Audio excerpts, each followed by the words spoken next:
I'm Larry O'Connor alongside Brian Wilson. Joining us right now, New York Times #1 bestseller, Brad Thor, his brand new book, Act of War, available now for your summer pleasure. Hey, Brad, thanks for joining us. Hey, guys, it's great to be with you. Good morning. Good morning. Tell us about Act of War. Apparently, China looms large in this new plot. It does. You know, Larry, we've talked about this, and Brian, too, when I've been in with you on previous books. I've been fascinated with this idea that two colonels in the People's Republic of China have developed in real life a plan to collapse the United States from within that the Chinese government was very taken with. And there have been lots of little things here and there we've seen in the United States that some experts have said are actual dry runs by China to flatten America, basically. And I thought, you know, this is great stuff to weave into a thriller, and that's what I did with Act of War. I set it up that the U.S. government learns of an impending terrorist attack, but doesn't know where and when it is going to happen. So the White House is forced to launch two covert operations that, if discovered by any country, whether they be an enemy or an ally, will constitute an act of war by the United States. So it's my way of starting that action on page one, putting the Oval Office out on a limb, and starting to saw it off right behind them. Well, you say that you're concerned about this thing that you read about the Chinese. Well, what's interesting, Brad, is that in many of your books, they come out, and then 6 months later, we find something in real life that mirrors what you have written about in fiction. How do you do that? Well, I really believe that a thriller writer's job, and this is my friend, author Brad Meltzer has said this, is that a thriller writer's job is to beat the headlines.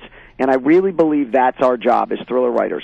And I like to do that with my book. I did that with the NSA scandal. I did it even with the Taliban swap, the five high-value prisoners from Gitmo being swapped out. I did that in my book, The First Commandment, on page 1, and I traded not 4, not 6, but exactly the number 5.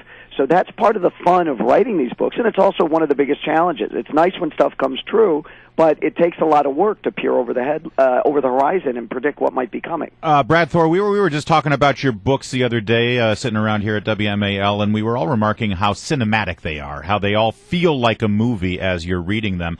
And given that, I got to ask you about Ronda Rousey. That would be Rowdy Ronda Rousey. Here she is in a viral video showing her last title bout. I think it took 17 seconds for her to demolish her opponent in Ultimate Fighting. How much time have you been putting on your boxing?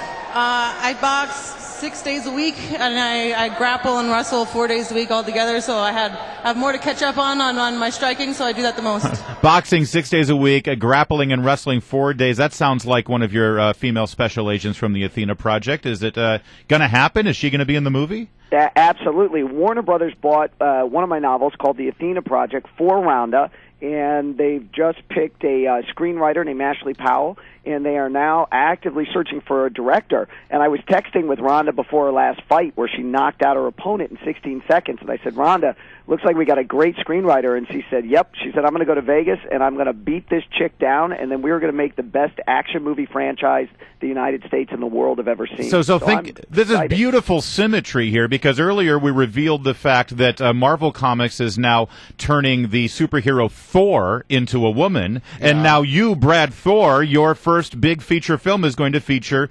female badass special agents in the Athena Project. This is great. Yeah, no, it's on the movie front, and I think that's fantastic. And I also think that if Marvel's going to monkey around and change, I mean, I'm Thor. My family's named after the Norse god of thunder, who is most definitely a man. So the one silver lining for me in all of this is that if they're going to do that with the comic, then maybe we'll end up taking Chris Hemsworth and turning him into the lead character for my male character in the Scott Harvath book. Ah, he'd be perfect. He'd have to get a haircut, though. Yeah, the seals, I don't think we'd be going with the long, kind of sun-bleached locks with Hemsworth. Well, let me drag you off topic a little bit, because I know that you are a great American and a conservative individual. As you look at the situation on the border right now, what are your thoughts? Well, as someone who pays a lot of attention to terrorism, My biggest concern here is that our enemies definitely have to be taking advantage of this. We've heard about interesting bits here and there of trash and other things found at and near the border that suggests that it's not just Spanish speakers coming across. There have been talks. I mean, we've heard this for years about Qurans being found, prayer rugs, things like this. Oh, a rancher just found an English to Urdu translation book. Yeah, this is a big problem. And Harry Reid apparently yesterday said the border is secure. Harry Reid is senile. That guy ought to be recalled to Nevada and put in a nice rocking chair for the rest of his natural life. That border's not secure, and we are deluding ourselves if we think that our enemies, particularly Islamic terrorists, are not taking advantage of a border that's that porous. One other story in the headlines that I'd love for you to comment on. We've got another revelation from the Edward Snowden data dump there from his NSA involvement, and that is that the British government manipulated social media and a lot of online interactions, online polls to sort of change the opinion of the British people with regard to political issues and governmental issues. Is that kind of thing happening across the board? Should we be concerned about this? Well, this is the stuff that I wrote about in my thriller Blacklist, and I covered a lot of this. And I think there is deep reason for concern, and I think American citizens in particular should be concerned. We had this whole dust-up with the Germans about spying on them, and a former NSA whistleblower who was in Germany that appeared at an investigative hearing over there told the German court that the NSA is recording 80% of American phone calls, not just the metadata, but the calls themselves, 80%. This is a whistleblower who didn't steal documents when he left, so he can't prove it, but that's his claim. So I think we all need to be concerned, and we all need to remember, we don't work for these people. They work for us, and we need to keep an eye on all of them. I don't care if it's at the EPA, the IRS, wherever, but all we're seeing is a propensity to overstep their bounds. This government's gotten too big, and it is not representative of us, the citizens of the Republic. All right, Brad Thor, your job is to write thrillers that seem like they're ripped out of today's headlines, and it seems that today's headlines are going to keep you working for quite some time. Come see us, Brad. We enjoyed having you in studio last time. Love to have you again.